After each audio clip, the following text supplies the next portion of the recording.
Olá! Sabe, quando a gente pensa em processo na justiça, logo vem à cabeça aquela imagem de um caminho único, super formal, igual para todo mundo, né? Mas e se o sistema de justiça tivesse, digamos, uma caixa de ferramentas especial?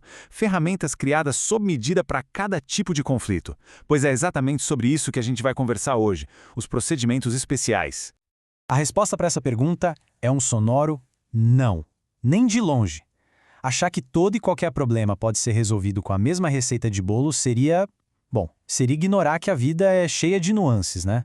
O direito processual, na verdade, é bem mais esperto e flexível do que muita gente imagina. Então, para a gente entender isso direitinho, o nosso roteiro de hoje vai ser o seguinte.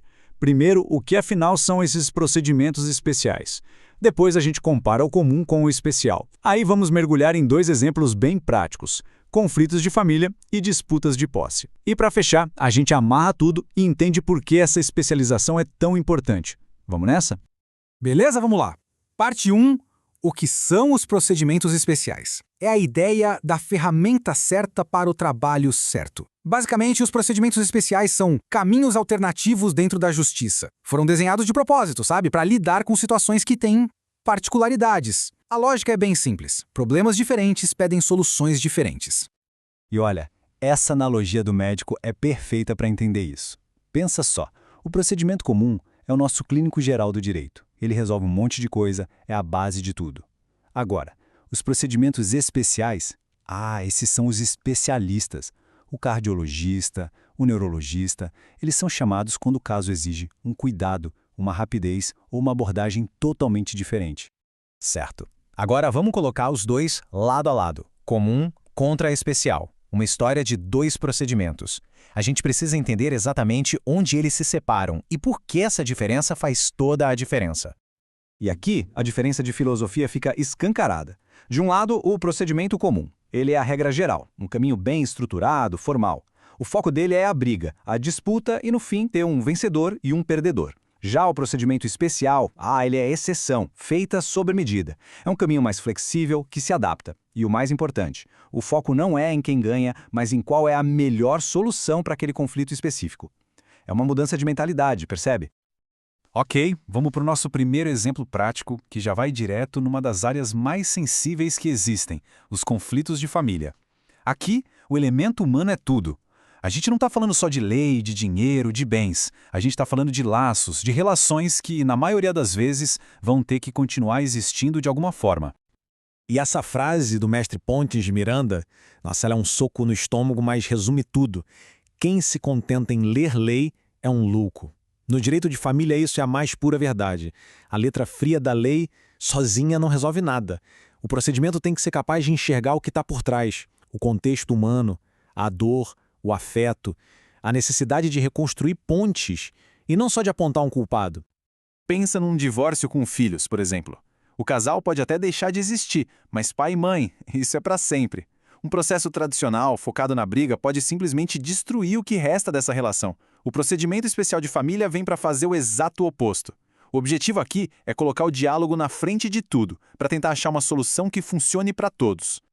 E na prática, olha só como isso funciona de um jeito diferente. A petição inicial é protocolada. Ok, aí o réu é chamado, mas não para se defender, e sim para uma mediação. E aqui vem o pulo do gato. Ele é chamado sem receber a cópia da petição. Só depois, numa sessão obrigatória, se busca o diálogo. A defesa formal, a briga mesmo, só acontece se tudo isso falhar. A ideia é genial. É uma tentativa de baixar as armas, sabe? De criar um espaço para conversa antes que o conflito escale com acusações no papel.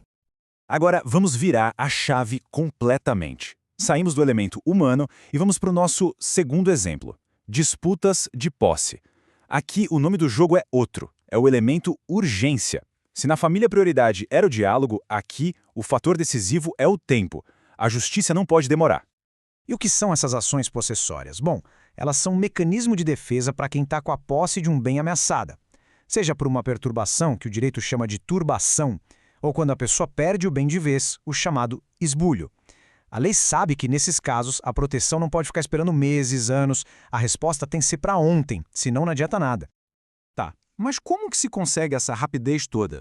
A lei criou basicamente um checklist, bem objetivo. Para conseguir uma liminar, que é aquela decisão super rápida do juiz, a pessoa precisa provar 4 coisas. Primeiro, que tinha posse antes. Segundo, que sofreu a tal da turbação ou o esbulho. Terceiro, a data em que isso aconteceu. E quarto, que a posse foi perdida ou continua sendo ameaçada. É isso, direto ao ponto. E se esses 4 pontos forem provados e a ação for aberta dentro do prazo de 1 ano e 1 dia do ocorrido, aí o resultado é poderoso. O juiz pode dar uma ordem liminar na hora, imediatamente. Ele manda devolver o bem para a pessoa antes mesmo de discutir o resto do processo. É a justiça agindo para apagar um incêndio antes que a casa inteira pegue fogo. Beleza. A gente viu 2 mundos completamente diferentes, né? Um focado nas relações humanas, outro na urgência material. Agora é a hora da gente conectar os pontos e entender o porquê de tudo isso. Essa tabela aqui deixa tudo bem claro. De um lado, conflitos de família. Qual o desafio central? As relações pessoais que continuam. A ferramenta especial, mediação e diálogo. Do outro, disputas de posse. O desafio, a urgência. A ferramenta, liminares rápidas. Nos 2 casos, o procedimento foi desenhado de forma inteligente para atacar o problema na sua raiz. E a grande sacada é essa, o ponto crucial de tudo isso. O procedimento, o processo, tem que servir à justiça, e não o contrário. Ele não é o objetivo final, ele é só a ferramenta. Uma ferramenta que precisa ser adequada e eficiente. É para isso que ele existe. Bom, e com isso a gente chega na nossa conclusão. A ideia de uma justiça sob medida, de um sistema mais responsivo.